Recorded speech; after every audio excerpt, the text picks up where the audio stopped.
Agora a gente vai falar sobre histórias inspiradoras aqui no Mulheres. Quero compartilhar com você uma história muito especial.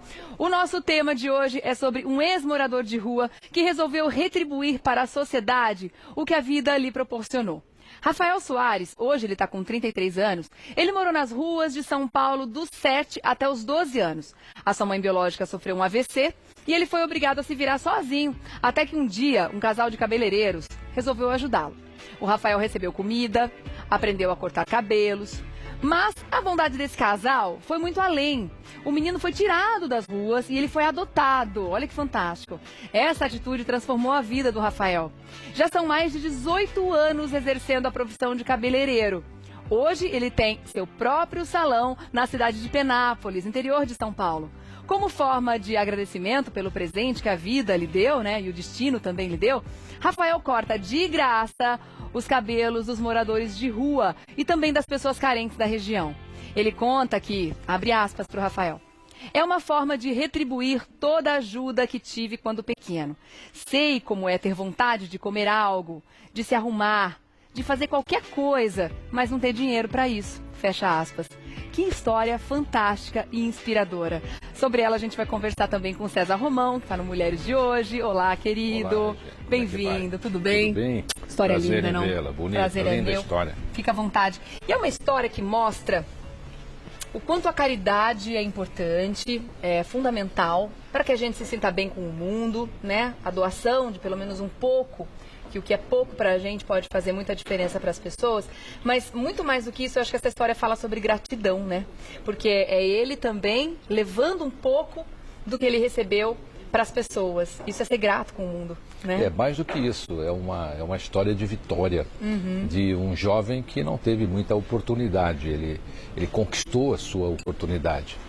Você sabe que esse tema é um tema interessante, porque já há 5.000 anos atrás, quando levavam uma criança abandonada ao rei Salomão, ele dizia assim: colocai esta criança no caminho certo e ela jamais se esquecerá, porque a mão que embala o berço é a mão que escreve o destino de uma nação. O que acontece hoje, na história desse jovem, por exemplo, acontece com milhares e milhares de crianças. Mas ele teve uma vantagem. Ele conseguiu descobrir por ele o que eu chamo de as 5 virtudes. A primeira é a determinação. Quer dizer, ele tomou uma decisão. Ele foi lá e decidiu por uma profissão. Porque a melhor maneira de você reintegrar alguém à sociedade é uma família e uma profissão. Uma família e o trabalho. É só assim que as pessoas se reintegram à sociedade. E aí, nessa determinação dele, ele aprendeu uma profissão que hoje ele vive dela e mais do que isso, né? Ele divide essa profissão. A segunda virtude é a generosidade, justamente o que você disse. Então, as pessoas compartilham. Hoje não adianta você só compartilhar no Facebook, não adianta você só compartilhar nas mídias sociais. Tem um outro sentido esse compartilhamento, exatamente, né? Não adianta você só compartilhar aí nas suas mídias sociais. Compartilha de verdade. Dá um pouco de você. Dá aquilo que talvez faça falta para você. Esse é o verdadeiro compartilhamento, essa é a generosidade. É verdade. Então, você só tem aquele tênis naquele dia e você vê alguém que precisa daquele tênis, dá o tênis. Essa é a generosidade. Esse jovem, ele não só está mudando a própria vida, como ele está mudando a vida de quem recebe. Porque quando existe generosidade, você também toca quem está recebendo isso de você. Tá? Aí vem a visão.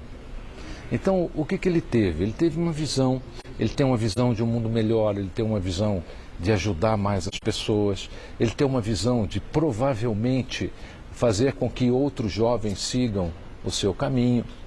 As virtudes, às vezes a gente aprende, como você está aprendendo hoje aqui, e às vezes a gente vai desenvolvendo. E ele teve a quarta virtude, que é o quê? A ação. Ele colocou em prática, ele decidiu, aprendeu e colocou em prática e divide isso. Porque aprendizado sem ação não é sabedoria também, né? Exatamente. Essa é a quinta virtude. Ah, legal. Olha, acertei sem querer. Não, você acertou querendo, como dizia o Chaves. A quinta virtude é sabedoria. Você, praticando as 4 virtudes, você se torna uma pessoa sábia, você vive melhor, você não tem um olhar tão crítico para o mundo. Porque antigamente, na França, por exemplo, existia um lugar que eles penduravam os bebês assim na porta, para os bebês serem escolhidos, serem comprados, né? Aqui no Brasil, nós tivemos aqui a roda, né, que era onde as pessoas deixavam as crianças que não queriam, elas iam lá, colocavam numa caixinha, essa caixinha rodava e a criança ia para dentro daquela casa que cuidava de crianças. Então, esse problema de menor abandonado aqui no Brasil é antigo até no mundo.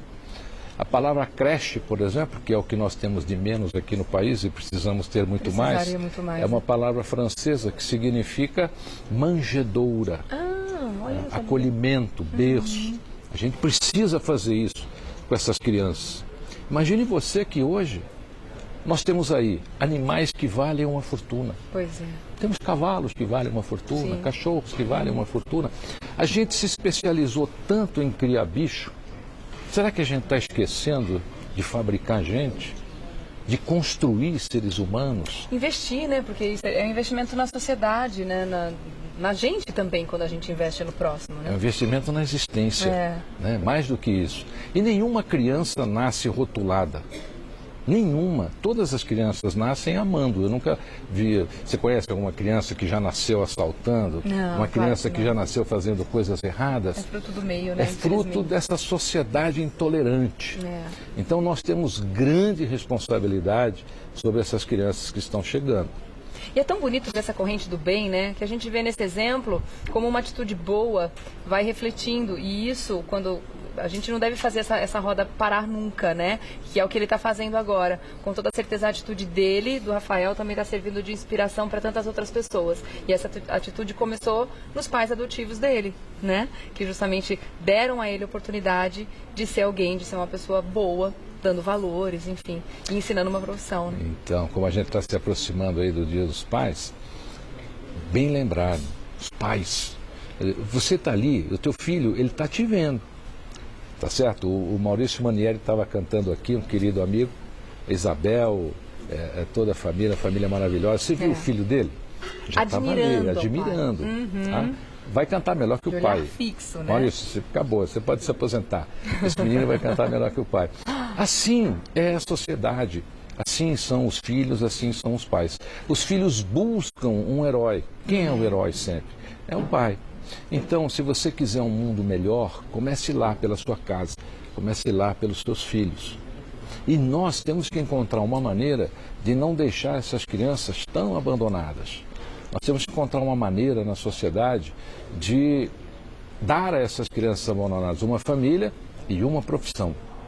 É assim que ela vai se integrar à sociedade. Não tem outro jeito. E compartilhar. O bem também dá audiência. Acredita, Regina? Claro que dá. Você acredita nisso? Olha que coisa Acredito. impressionante. Você sabia? Apesar de que bem, alguns parecem que fazem questão de não prestar atenção nisso. O Né? bem também dá audiência. Ele dá até mais audiência que o mal. Você sabe que a escuridão só existe pela ausência da luz. Quando a luz chega, a escuridão acaba. Então, o que nós precisamos, após termos visto essa história hoje? É levar luz aonde a gente acha que está um pouquinho escuro. Levar luz com o seu coração, com a sua alma, com o seu espírito. A gente começa a mudar o mundo, mudando o mundo que nos cerca. O nosso pequeno mundo, né? Exatamente, o seu espaço de vida. Que isso floresce depois. Estica seu braço, vê o que é que está ali pertinho de você, é daquilo que você tem que cuidar. Não adianta você querer mudar a China, querer mudar a África. Eu vejo aqui, campanha para a África, aí você está ali, olha do lado, tem lá 3, 4 ali abandonadas, um mendigo embaixo. Não, é aqui, gente. Procura o teu espaço. Porque senão você fica agindo como um regador de grama. O regador de grama joga água lá embaixo. Se ele não vazar, perto dele seca, ele não consegue jogar ali onde ele fica. Então nós temos responsabilidade por tudo que está ao alcance das nossas mãos, ao alcance dos nossos corações. Eu estava pensando justamente nessa palavra que você falou agora.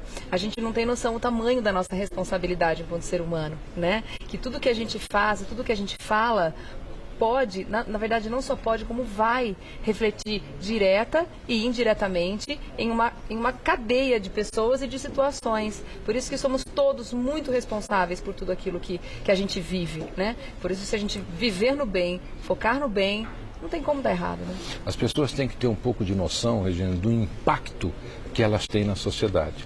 Você sabe que se você pegar uma criança, um pai alto, olhar para uma criança de 7 anos, 6 anos e dizer assim, você é burro, se não era, ficou. Porque aquele homem imenso falando aquilo de cima para baixo. Ela acredita. Qual é o impacto que você exerce na sociedade? Você tem noção disso? Você tem a noção de quando você briga com alguém, de quando você ofende alguém, ou de quando você faz uma fofoca de alguém, o impacto que você criou na sociedade? Ou quando você faz um comentário odioso numa rede social, que a gente acha que não vai acontecer nada, que não vai significar nada, né? Exato. Quando a gente movimenta aqui, ó, esse movimento das minhas mãos aqui está movimentando moléculas por todo o universo. Assim é a vida, assim é a existência. Então, começa a calcular o impacto que o que você faz tem na sociedade. Procura calcular impactos bons. E aí você tem que fazer coisas boas, coisas benéficas à sociedade. O mal é só a ausência do bem também. Quando o bem chega, quando o caminho chega, as pessoas se encontram. Agora, nós não podemos ficar viciados naquela história. Bom, alguém vai fazer. Tem alguém fazendo? Não, não tem alguém fazendo. Quem tem que fazer somos nós, dentro do nosso espaço. E por mais que tenha alguém fazendo, se você somar essa pessoa, com toda certeza a força é muito maior. É verdade. Juntos nós somos muito mais fortes, né? Então, se você começa a ter esse pensamento individualista, né? Porque assim, não, deixa. A Regiane já faz isso. O pai dela já faz, a mãe dela já faz, o tio já faz. Para que eu vou fazer? Faça. Uma maneira de fazer o bem também, muito interessante, é você se aliar a grupos que executam algo benéfico à sociedade. Sim. Você pode se aliar ao Rotary, você pode se aliar ao ILESP, você pode se aliar a tantas Cruz Vermelha, você pode se aliar a uma série de entidades, você pode ser voluntário em algum lugar, para que você possa exercer também o caminho do bem, porque o caminho do bem é um exercício. E muita gente fala, de repente, que não tem tempo para isso, mas pode fazer isso através de doações, né? Dando incentivo e condições para que essas pessoas continuem o trabalho também, né? Olha, eu não acredito muito nessa história do tempo hoje. Também não. Depois que eu conversei com o senhor do tempo na semana passada aqui, a gente faz nosso tempo. É só estabelecer prioridade, né? Exatamente. E se a prioridade for ajudar, a gente consegue achar um tempo para isso. O que acontece é que o tempo é a coisa mais importante que nós temos na vida. Tem um restaurante no Japão, para você ter uma ideia, você entra e não paga pela comida, você paga pelo tempo que você fica. Olha, você pode entrar, ficar pouco tempo e comer muito, tá certo? Você pode comer pouco, ficar muito tempo, você vai pagar mais. Isso é uma valorização do tempo. Legal. O que acontece não é que você não tem tempo, que as pessoas não têm tempo, é que elas desperdiçam o seu tempo. Não usam o seu tempo da maneira correta. Não usam o seu tempo como deveria ser usado. Nós temos tempo. E aí elas roubam o tempo. Então ele rouba o tempo da família para poder trabalhar, porque ele levou o trabalho para casa. Quando você leva trabalho lá para o seu lar, você está roubando o tempo da sua família. E assim as pessoas vão roubando o seu próprio tempo. E não percebem, e aí se justificam.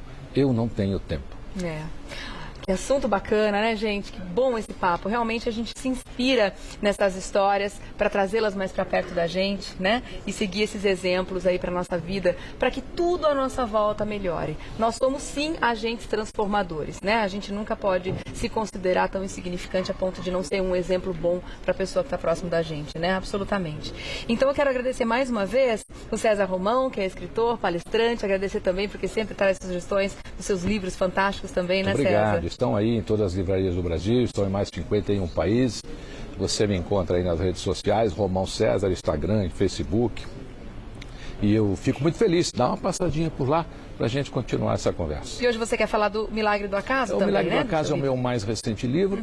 É um livro que mostra como é que você vai lidar com o acaso. Que o acaso é um milagre que acontece com as pessoas, mas as pessoas não têm noção disso. Então o livro ensina como é que você pode aproveitar o acaso em seu benefício para ter uma vida mais feliz e realizações aí dos seus sonhos. Aproveitem também para seguir no Facebook Romão César, tá bom? Lá no Facebook, procure por Romão César para continuar esse contato com esse ser iluminado que eu adoro conversar. Obrigada, Obrigado, meu querido. querida. Foi ótima Sucesso essa aí, temporada, viu? Obrigado. Até a próxima. Até a próxima. Obrigada. Tchau. Muito bom, né? Papo rico, né? A gente aprende, se inspira.